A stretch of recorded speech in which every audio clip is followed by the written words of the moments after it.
Cuando oyó pues que Lázaro estaba enfermo, entonces se quedó 2 días más en el lugar donde estaba.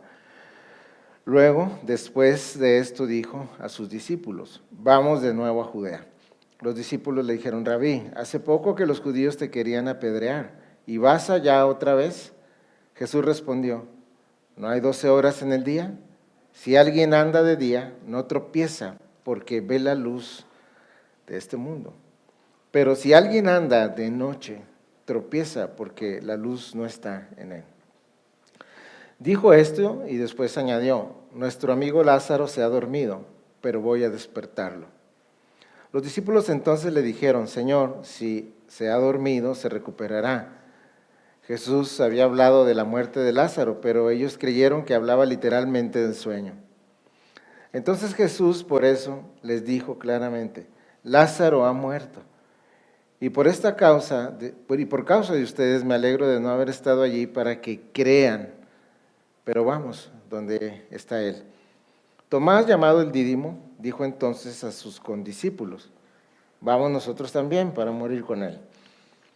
Llegó pues Jesús y halló que hacía 4 días que Lázaro estaba en el sepulcro. Betania estaba cerca de Jerusalén, como a 3 kilómetros, y muchos de los judíos habían venido a la casa de Marta y María para consolarlas por la muerte de su hermano. Entonces Marta, cuando oyó que Jesús venía, lo fue a recibir, pero María se quedó sentada en casa. Y Marta dijo a Jesús: Señor, si hubieras estado aquí, mi hermano no habría muerto. Aún ahora yo sé que todo lo que pidas a Dios te lo concederá. Tu hermana resucitará, le dijo Jesús. Marta le contestó: yo sé que resucitará en la resurrección en el día final. Jesús le contestó: yo soy la resurrección y la vida. El que cree en mí, aunque muera, vivirá. Y todo el que vive y cree en mí, no morirá jamás. ¿Crees esto? Ella le dijo: sí, Señor, yo he creído que tú eres el Cristo, el Hijo de Dios, o sea, el que viene al mundo. Habiendo dicho esto, Marta se fue y llamó a su hermana María, diciéndole en secreto: el maestro está aquí y te llama. Tan pronto como ella lo oyó, se levantó rápidamente y fue hacia él. Porque Jesús no había entrado en la aldea, sino que todavía estaba en el lugar donde Marta lo había encontrado. Entonces los judíos que estaban con ella en la casa consolándola, cuando vieron que María se levantó deprisa y salió, la siguieron suponiendo que iba al sepulcro a llorar allí. Al llegar María donde estaba Jesús, cuando lo vio, se arrojó a sus pies diciendo: Señor, si hubieras estado aquí, mi hermano no habría muerto. Y cuando Jesús la vio llorando, y a los judíos que vinieron con ella llorando también, se conmovió profundamente en el espíritu y se entristeció. ¿Dónde lo pusieron?, preguntó Jesús. Señor, ven y ve, le dijeron. Jesús lloró. Por eso los judíos decían: miren cómo lo amaba. Pero algunos de ellos dijeron: ¿no podría este, que abrió los ojos del ciego, haber evitado también que Lázaro muriera? Ahí termina este espacio del tema, donde el enfoque es la muerte de Lázaro. El siguiente párrafo se enfoca en la resurrección de Lázaro. Entonces vamos a ver en 2 partes, hoy vamos a ver en este domingo, la muerte de Lázaro como una muerte que afirma nuestra esperanza. Y la próxima semana veremos una resurrección que nos llena de esperanza. Por hoy veremos una muerte que afirma nuestra esperanza. ¿Qué se puede aprender, hermanos, de eventos trágicos? ¿Cómo puede un ser humano, ante el dolor, tener un aprendizaje en la vida? Hay muertes que significan cambios en nuestra vida.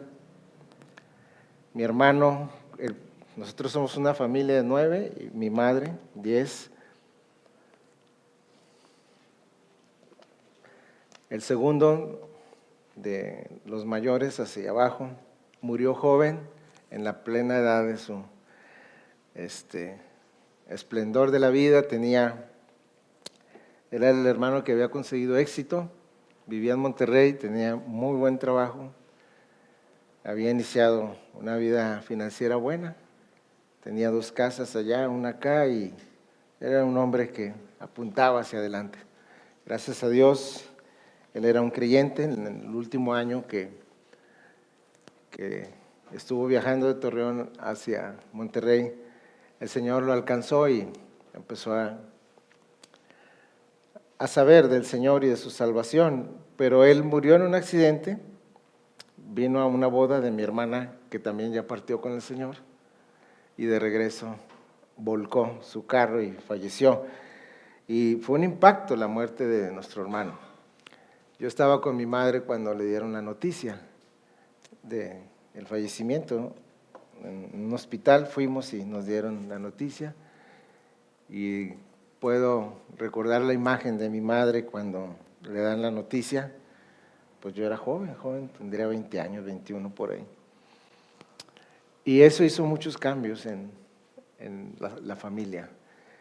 Mi madre se aferró al Señor, ya conocíamos al Señor, y Jesús literalmente levantó ese estado de congoja de mi madre, y me acuerdo de las palabras de mi madre. Ella dijo algo así: Señor, dame fuerza para esta prueba.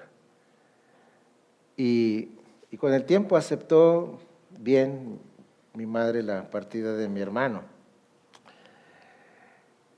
Y aquí tenemos la muerte de una persona que Jesús amaba. Y Jesús no solo amaba a Lázaro, amaba a esa familia. Y lo que entendemos por el texto de las Escrituras es que lo conocían a él y él las conocía a ellas.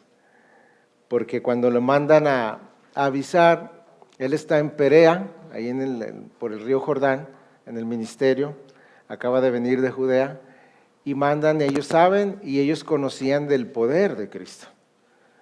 Y mandan a alguien a decirle: el que tú amas está enfermo. Y obviamente están pidiéndole algo a Cristo, están pidiéndole que venga y haga que Lázaro recupere su salud. Jesús amaba a esta familia de forma particular, como si el escritor, después del transcurso de los años, debemos entender que el Evangelio de Juan es el Evangelio más tardío. Y Juan está escribiendo a través del Espíritu como en retrospectiva. Y Juan narra o puntualiza milagros y muchos milagros que no están en los otros evangelios, que son llamados sinópticos o están relacionados. Y Juan está poniendo este pasaje aquí para que nosotros podamos ver el amor de Cristo, la compasión de Cristo y el amor de Cristo por las familias. Es como si Juan quisiera llamar nuestra atención hacia el corazón de Cristo, pero no solamente hacia su corazón, sino hacia su persona tal como Él es. Y el contexto, pues, de todo este párrafo es el dolor de una familia que ha perdido a un ser querido. Ellos tratan de que Jesús venga y haga algo en la vida de Lázaro. Y Jesús intencionalmente tarda más tiempo para ir a la aldea Betania a buscar a su amigo que sí amaba. Y lo que tenemos en los primeros 4 versículos es las palabras de Cristo, que son las palabras que son para nosotros. Jesús oye la petición que le hacen a través de las personas que mandaron y les dice: esta enfermedad no es para muerte, sino para la gloria de Dios, para que el Hijo de Dios sea glorificado por medio de ella. Y Jesús amaba a Marta y a su hermana María. Marta, una persona cuidadosa, práctica, hospitalaria, perfeccionista y afanada, así la conocemos. María como una mujer tímida, espiritual, dotada de intuición, hasta simpática la describe un autor. Y Lázaro, un hombre callado, modesto, quieto, cada uno diferente, pero Jesús los amaba por igual y gozaban de la mayor bendición que puede gozar una persona. Y la mayor bendición no era que ellos conocieran a Cristo, sino que Cristo los conociera a ellos. La mayor bendición que puede tener una persona no es que diga quién conoce, sobre todo si es importante, sino si aquella persona lo conoce a uno. Lo que Pablo dice a los Gálatas, ¿verdad? Más bien siendo conocidos por Dios. Que Dios nos conozca y nuestra vida esté en sus planes es una bendición incomparable. Él los amaba, Jesús amaba a esta familia como ama a todos los que somos su familia, a todos los que somos sus hermanos e hijos adoptados por su Padre. De manera que esta enfermedad, pues, lo llama así el Señor, no es para muerte, sino para que Dios muestre su gloria.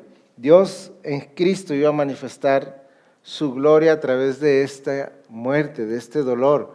Jesús iba a tomar esta angustia y este evento como una oportunidad de manifestar quién es Él.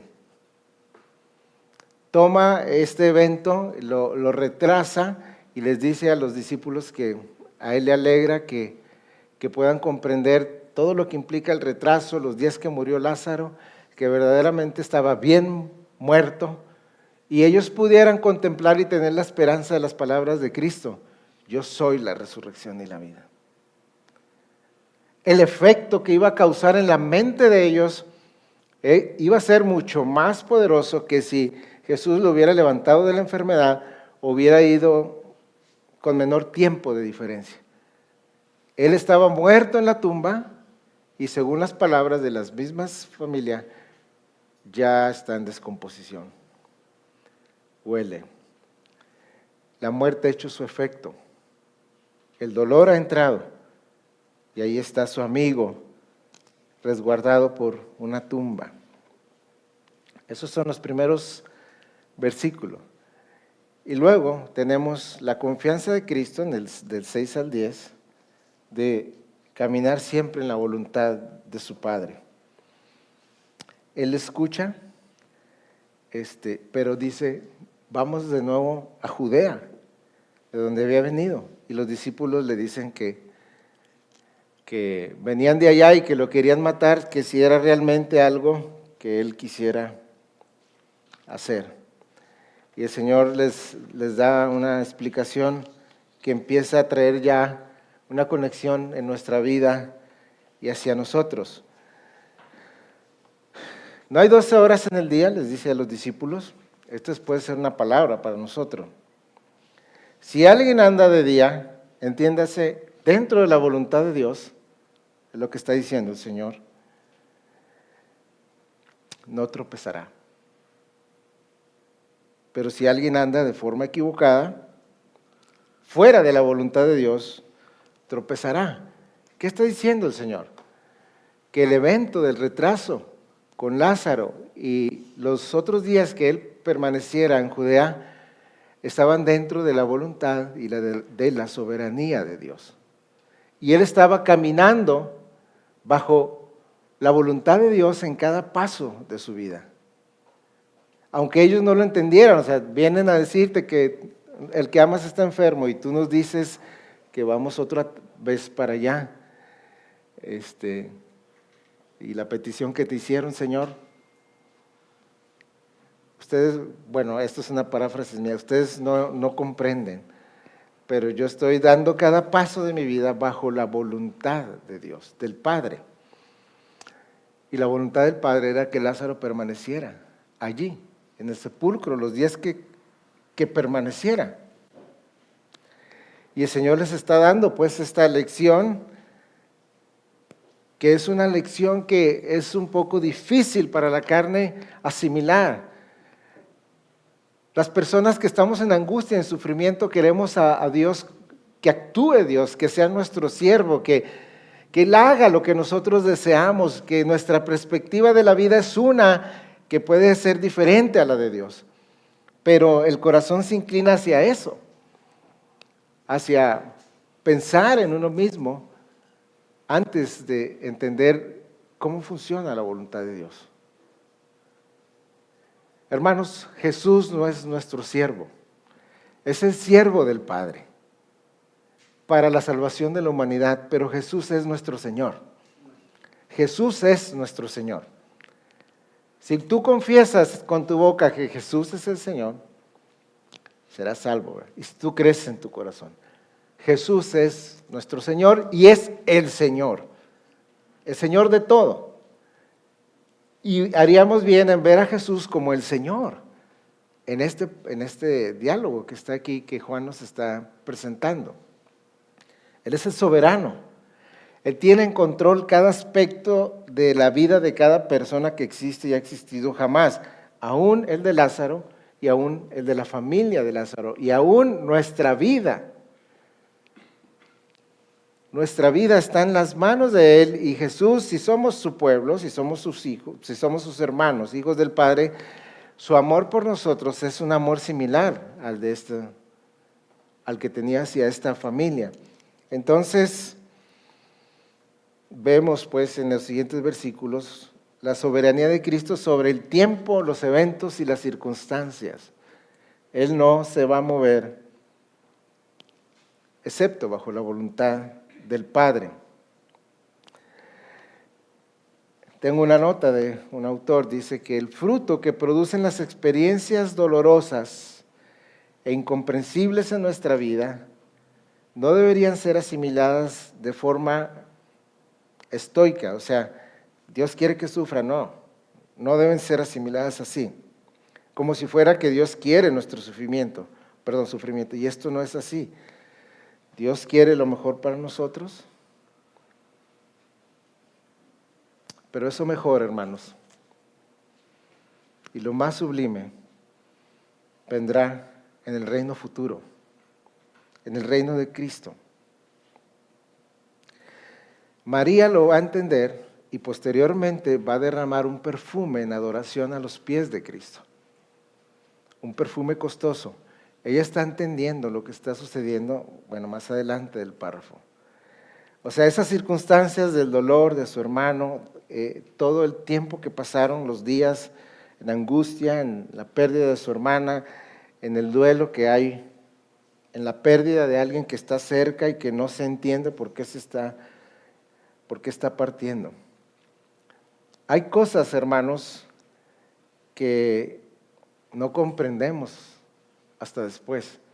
Cuando el Señor lava los pies más adelante a Pedro, Pedro le dice que no, dice, lo que hago ahora tú no lo entiendes, pero lo entenderás después.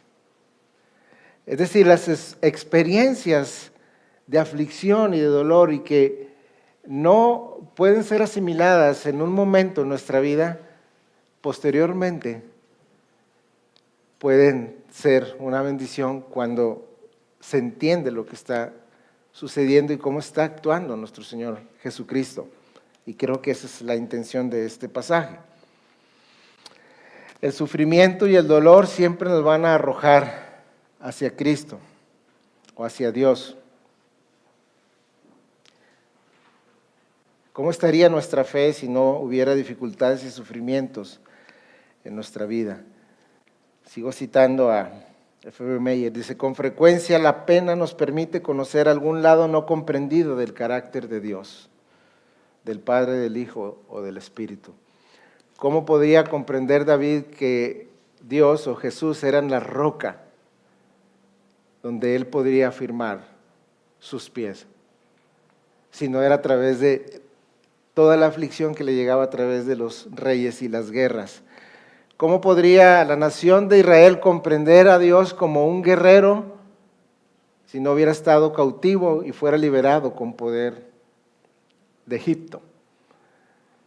Todos esos años de aflicción pudieron poner en los pensamientos de los judíos que fueron libertados el conocimiento de un Dios que es por nosotros y que es guerrero y que nadie puede contra Él. O sea, cada etapa de nuestra vida donde un sufrimiento o una angustia o algo que no podemos comprender viene a nuestra vida, puede ser tomada para aprender algo de nuestro Dios. Y no es diferente aquí en este caso. Y Jesús es presentado por Juan, el evangelista, como el Señor, y debemos verlo así, como lo está presentando. Jesús sabe perfectamente lo que necesitamos y lo que hará para nuestro bien en este peregrinar. El día tiene su tiempo y Jesús está por encima del tiempo y de las circunstancias, le dice a sus discípulos. Y sigue diciendo, ahora voy del 11 al 16. Aquí el autor nos está presentando a Jesús como soberano sobre el tiempo, los eventos y las circunstancias.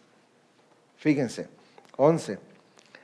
Dijo después de esto y añadió, nuestro amigo Lázaro se ha dormido, pero voy a despertarlo. Nosotros entendemos cómo funciona el lenguaje de la Biblia. La Biblia describe a los cristianos y la muerte como dormir, lo estamos viendo en el libro de Tesalonicenses. Sí, es como una, ¿cómo se llama ese término?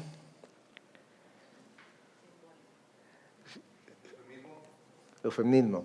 Sí, él está diciendo algo para describir algo y que no se escuche tan seco, tan fuerte. Lázaro está muerto, ya está enterrado, él está dormido. Voy a despertarlo. Está usando un lenguaje de amor para describir lo que está sucediendo y él sigue en control de todo, pero ellos no lo entienden. Entonces en el 14 él les aclara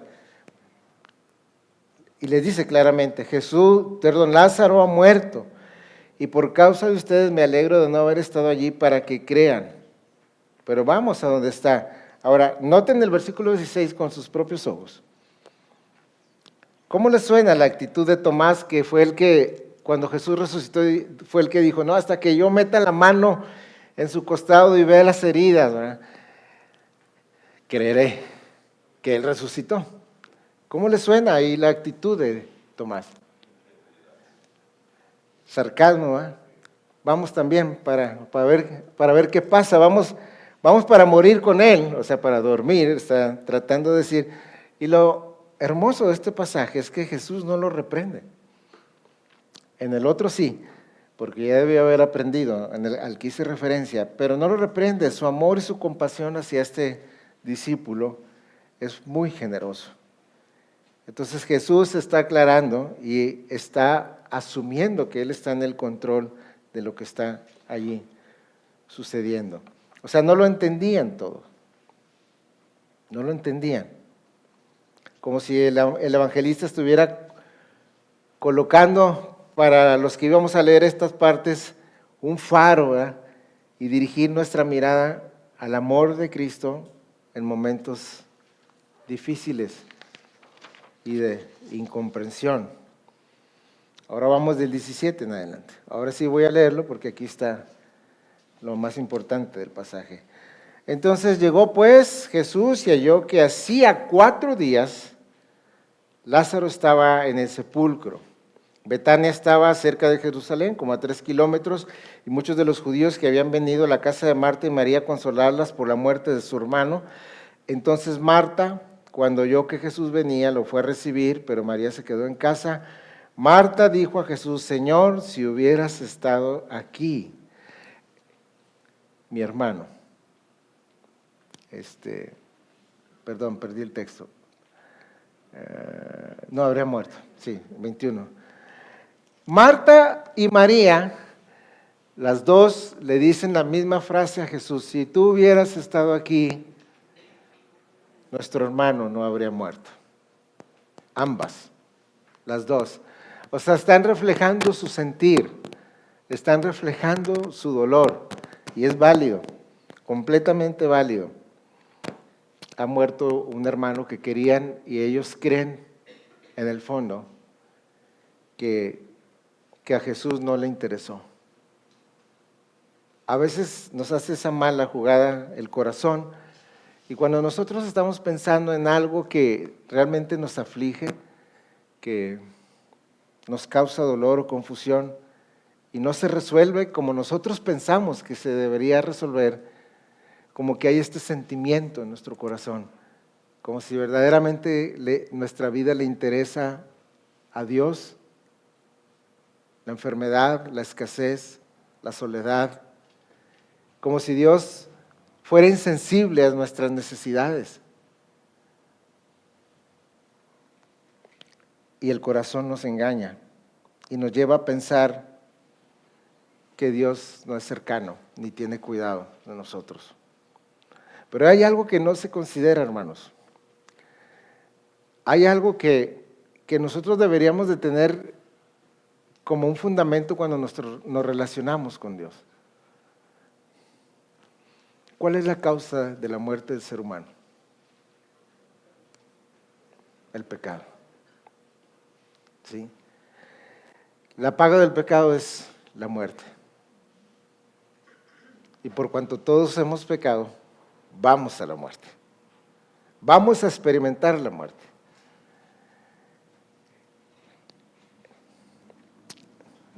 Bueno, eso viene un poquito más adelante, pero lo quise mencionar porque la actitud tanto de Marta como de María es: Señor, si tú hubieras estado aquí.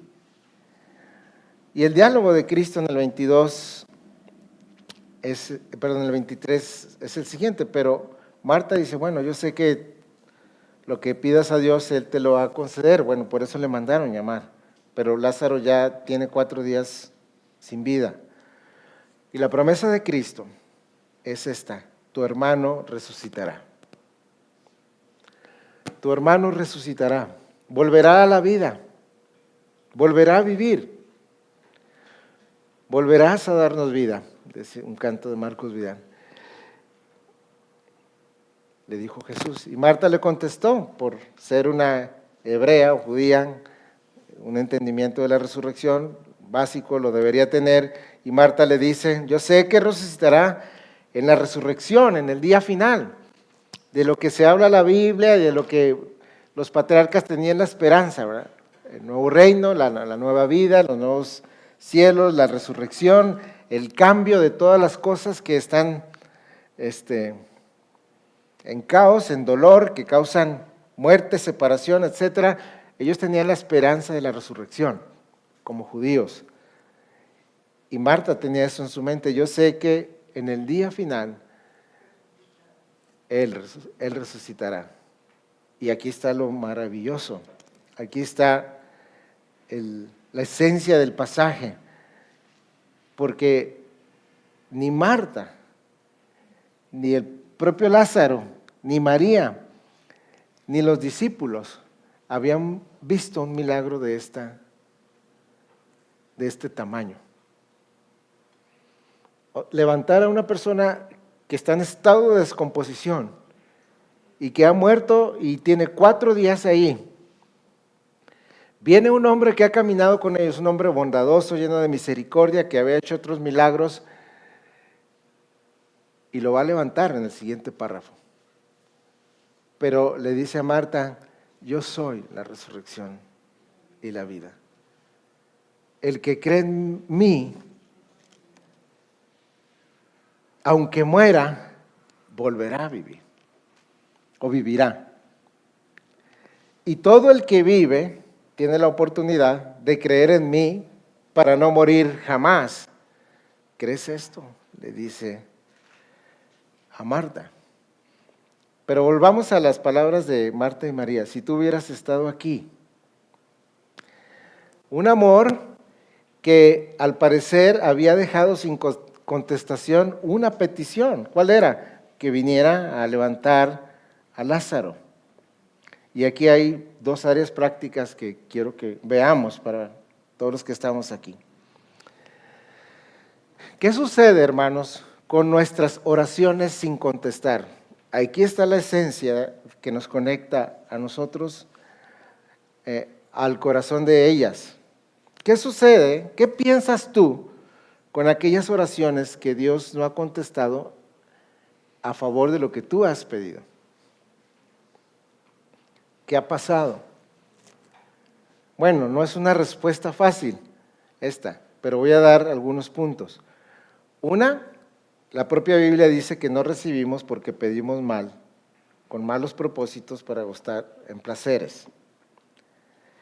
Otra, que el Señor enseñó ante de la viuda que le tocaba al juez injusto, no recibimos porque no perseveramos, ¿verdad?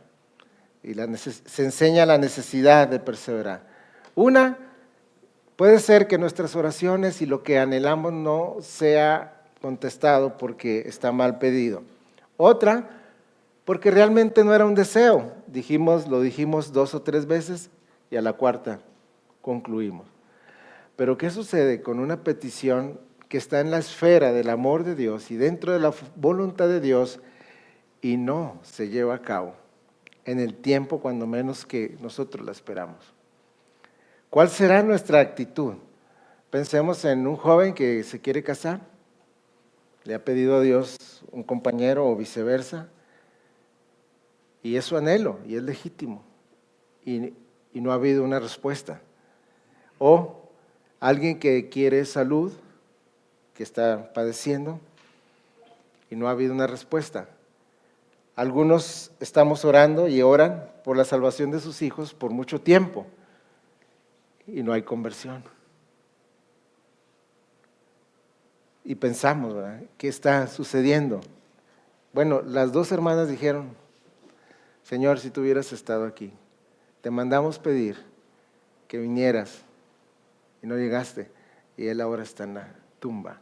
Las 2 dijeron lo mismo, ¿sí? Bueno, si la petición está en la esfera de la voluntad de Dios, de su amor, hay una perseverancia, hay fe, la necesidad es legítima, existe un deseo piadoso, sin fe es imposible agradar a Dios, cumple los propósitos por los cuales se puede pedir. Aún en formas sencillas, una persona puede querer una casa, el pan de cada día, la salvación, la prosperidad, deseos legítimos. Pero estos se aplazan más de 4 días. ¿Cómo debemos entenderlo? Tenemos un ejemplo en la Biblia. El apóstol Pablo oró al Señor para que quitara algo que le causaba dolor en su vida, ¿verdad? 2 Corintios 12. 3 veces supongo que se lo pidió como una forma muy específica. Señor, quítame esto, me causa un dolor, una angustia. Seguramente fue un tiempo de mucha profundidad, de buscar a Dios, quizás alzar la voz, no sé. Y a la tercera, él entendió que Dios no se lo iba a quitar. Que bástate mi gracia, porque mi poder se perfecciona en la debilidad. Pero nosotros, hermanos, como ellas, como Marta y María, cuando estamos bajo esa situación, voy a leer un pensamiento de F. B. Meyer, dice: si la petición no llega o tarda,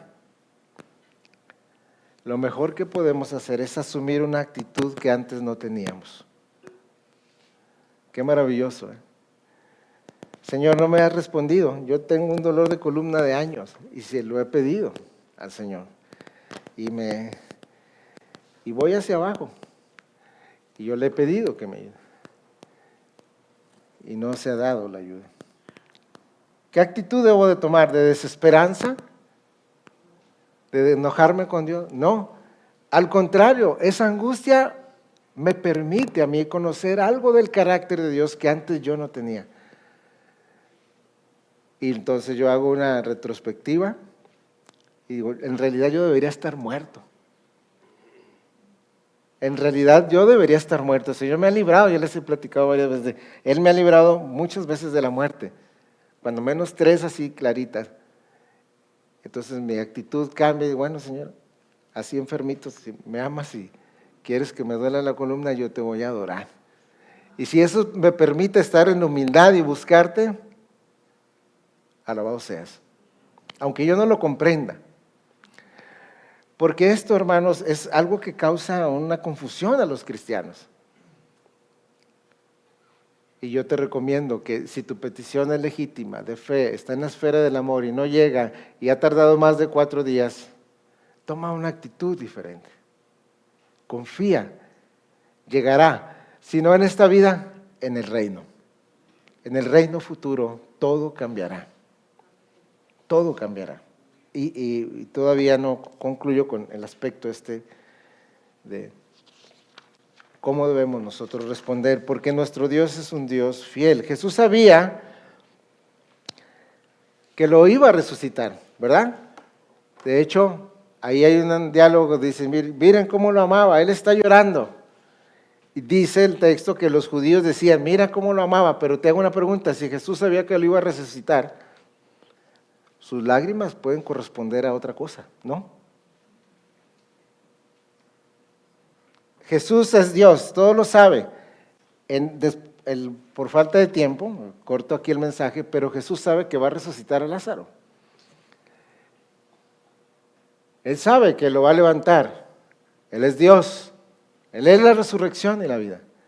Y va a levantar a su amigo querido. Y el texto nos dice que algunos pensaron y que los judíos decían, miren cómo lo amaba, porque él lloró. No podía que abrió los ojos del ciego, que es el pasaje anterior, en el 9, haber enviado también para que Lázaro no muriera. Era la pregunta. Pero Jesús está llorando, hermanos. Bueno, yo no puedo decir por qué está llorando en el sentido de que así, porque sería una locura. Pero a Jesús le conmueve la muerte de un amigo y la muerte de todas las personas, porque la muerte no era el plan original de Dios. Y Jesús sabe que la única solución para la muerte es su muerte en la cruz.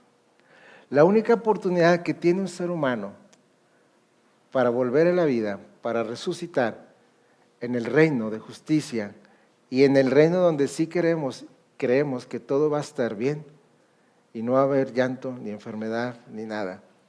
Es el reino que Jesús va a establecer y lo va a comprar por medio de su muerte. Aquí tenemos la muerte de un hombre que le permite a Jesús dar el mensaje, no solo a la audiencia que Juan tenía en mente cuando escribió el Evangelio, sino a ti y a mí, para que tus ojos se fijen en la persona de Cristo. Y si alguna respuesta en tu vida no la entiendes o no ha llegado, hay de más de 4 días o años, toma en cuenta que Jesús sí la conoce. Y que quizá no sea el tiempo, pero vendrá, tu respuesta vendrá. Y es posible que aquí en esta vida no. Lo ilustro. Hay algo con lo que yo he sufrido a través de mis años de cristiano. Y ha sido una petición específica que está en la esfera de lo justo, del amor de Dios, de la providencia, de la piedad. Pero no está. No ha sido contestada de una forma favorable. Y en ocasiones me ha llevado a pensar, Señor, ¿qué te estoy pidiendo mal en esto, en este aspecto, en aquello? Pero sirve mucho una actitud diferente, porque cuando yo analizo lo que yo estoy pidiéndole al Señor y no me ha contestado, pero veo lo que sí me ha contestado, en ese mismo aspecto de la misma petición, y veo que en realidad Él está actuando, no como yo quiero, Él está actuando hacia la eternidad, hacia lo esencial, hacia cumplir aquello para lo cual fuimos llamados por Cristo. Me estoy refiriendo a la vida eterna. Él está obrando en aspectos de vida eterna y espirituales donde yo he puesto mi oración, pero mi oración ha sido un poquito más, quiero ver lo que el mundo quiere ver. Hijos exitosos, hijos con cosas, hijos triunfantes a la luz de lo que yo creo que es el triunfo. Pero ¿de qué le sirve al hombre ganar el mundo entero si se pierde a sí mismo y pierde su alma eternamente en el infierno? De nada. Y entonces el Señor nos hace ver que Él está desarrollando un plan en nuestras vidas que posiblemente no sea nuestro plan. Y si su amor ha permitido que las cosas tarden, como en este caso, llegará un día en que lleguen a su conclusión. Y Él cumplirá toda la promesa que nos ha hecho.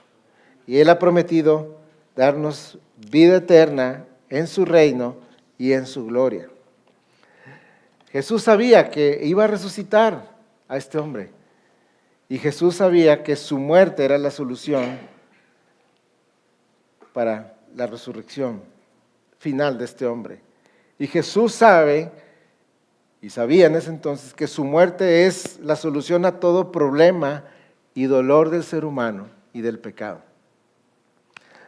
Todo lo que el pecado ha traído es destrucción hacia la humanidad. Y solo la muerte de Cristo va a revertir todo eso, absolutamente. Lo va a revertir. Lo natural del hombre, para lo cual fue el creado, es que viva en presencia de su Creador y lo adore y lo disfrute eternamente, como dice la Confesión de Westminster. El salmista lo comprendía. Mi ayuda viene del Señor que hizo los cielos y la tierra. No permitirá que nuestro pie resbale, ni se adormecerá el que nos guarda. Salmo 121. Quizá venga el atardecer, o 4 días después, o 10 años después, pero Él vendrá en nuestro auxilio. Él ha comprado con su muerte nuestra vida y las guardará hasta que se consume la promesa final de la vida eterna. Él tiene el poder y lo va a hacer. Él es la resurrección y la vida. El que cree en Él, aunque esté muerto, vivirá. Conclusión, ¿verdad? La tumba se pudo evitar. Me estoy refiriendo a Lázaro. La angustia se pudo evitar. La duda se pudo evitar. El duelo se pudo evitar. Pero hay algo, hermanos, que hemos dejado de considerar.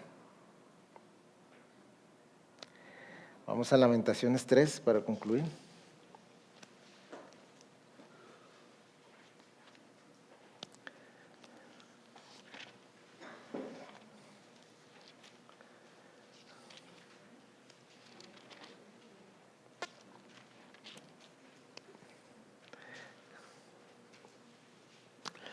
Hay algo que debemos de considerar cuando tenemos este choque de circunstancias donde estamos pensando que Dios ha estado lejano y que no nos ha escuchado y que quizá no le importemos.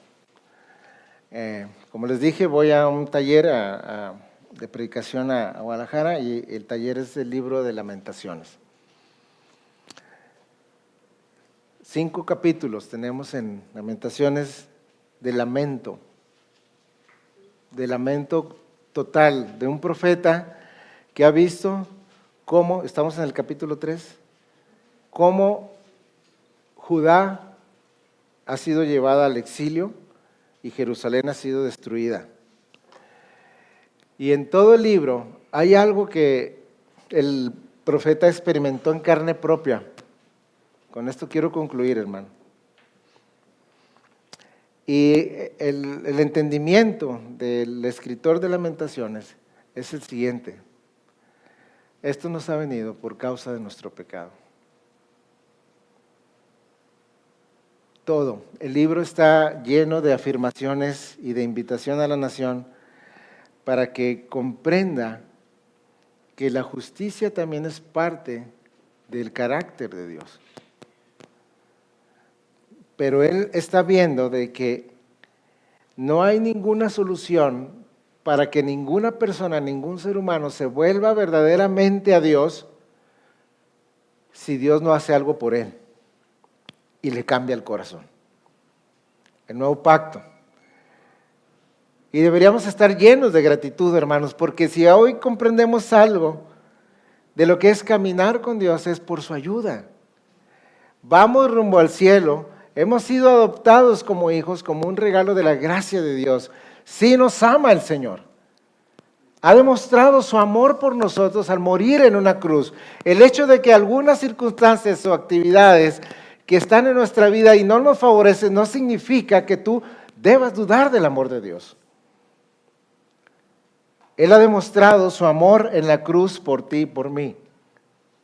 Siendo aún pecadores, Cristo murió por nosotros. Y el autor de todos estos lamentos llega a una conclusión que está en el centro del libro y hemos cantado ese coro. Esto traigo a mi corazón, 3:21, y con esto concluimos. Lamentaciones 3:21. Sí, Lamentaciones 3:21. Esto traigo a mi corazón. Este es un hombre que ha visto la aflicción según el 3:1. Toda la aflicción que ha sufrido la nación. Pero estoy trayendo a mi corazón lo siguiente. Y por eso tengo esperanza. Que las misericordias del Señor jamás se terminan, pues nunca fallan sus bondades. Nuevas son cada mañana. Grande es tu fidelidad. Y enfoca el pensamiento hacia Dios. El Señor es mi porción, dice mi alma. Por tanto, en Él espero. Bueno es el Señor para los que en Él esperan, para el alma que lo busca. Bueno es esperar en silencio la salvación del Señor. Cual sea nuestra circunstancia, hermanos. Bueno es para el hombre llevar el yugo desde su juventud, que se siente solo y en silencio, ya que Él se lo ha impuesto. Guarde sus labios y ponga su boca en el polvo, quizá hay esperanza. Que dé la mejilla al que lo hiere y que se sacie de oprobios. Jesús puso la mejilla en nuestro lugar, hermanos, para salvarnos, porque el Señor no rechaza para siempre. Antes bien, si aflige, también se compadecerá según su misericordia. No queremos, hermanos, que ignoren acerca de los que duermen, ni se entristezcan como los hacen los demás que no tienen esperanza. Porque si creemos que Jesús murió y resucitó, así también Dios traerá con Él a los que durmieron en Jesús. Por lo cual les decimos esto por palabra del Señor, que nosotros que estemos vivos y que permanezcamos hasta la venida del Señor, no precederemos a los que durmieron. Porque ustedes han muerto y su vida está escondida con Cristo en Dios. Y cuando Cristo, nuestra vida, sea manifestado, entonces ustedes también serán manifestados con Él en gloria. La gloria viene, hermanos. Quizás se tarde, pero Dios nos ama y está cuidando nuestra vida. Y nos ha expresado su amor, aunque las circunstancias no sean favorables o no esté sucediendo aquello que nosotros pensemos que tiene que suceder. Oremos. Señor y Padre, te damos gracias por esta palabra donde nos muestras a tu Hijo como el soberano, como el Señor, como alguien que está al cuidado de los que ama, y aunque su actuar y su compasión pueda tardar, como en este caso, Él vendrá cuando sea el tiempo justo y necesario. Señor, ayúdanos a comprender tu grandeza, tu amor por nosotros, y líbranos de que nuestro corazón nos engañe y pensemos que estás lejano.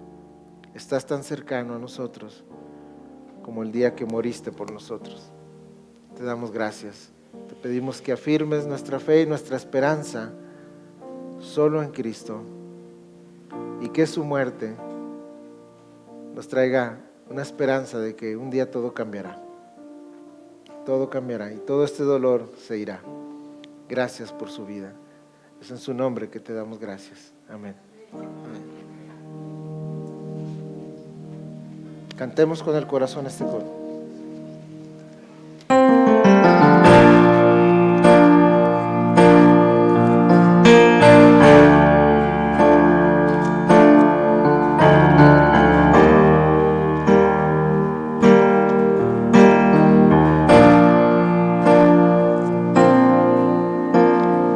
Como la aurora tu ser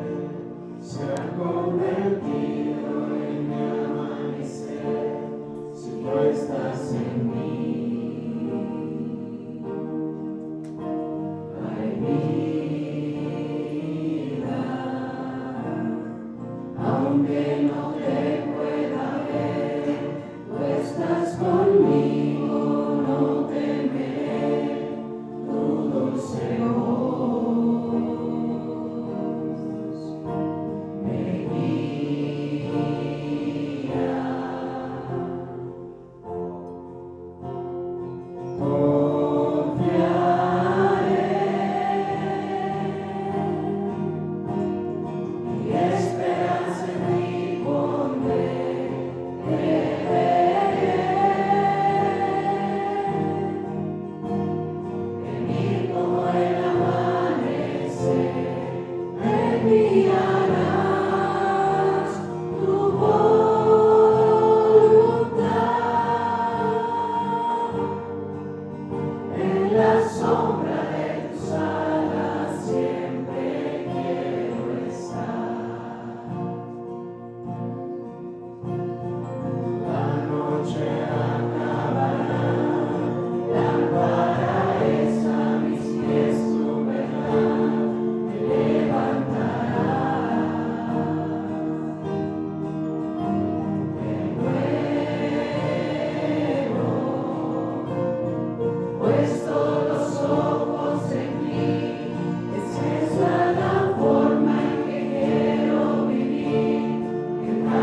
seguirte siempre en pos. Quiero ir, Señor, cerca de ti y verte en la eternidad. Gloria, aleluya, te alabo, Señor. Gloria, aleluya.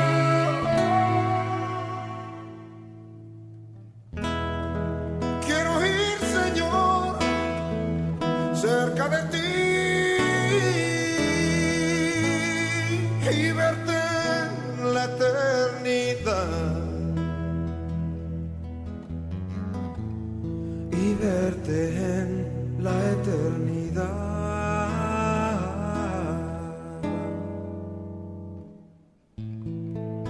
y verte en